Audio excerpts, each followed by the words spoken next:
Welcome. In this video I will show you how to change DPI settings on Motorola Moto G06 Power.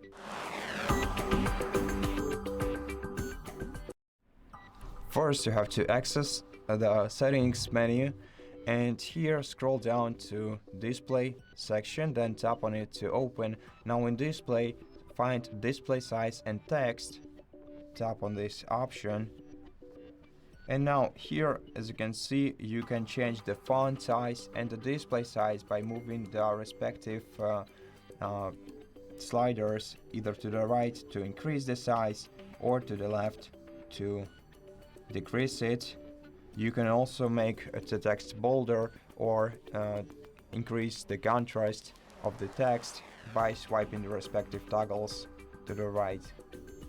And if you want to reset settings, just tap right here, and basically the settings will be changed once you exit this menu, so you don't have to press anything for it. And that's basically it. I hope that this video helped you, and if it did, please consider subscribing to our channel, leave us a like in the comment below, and I'll see you in the next one.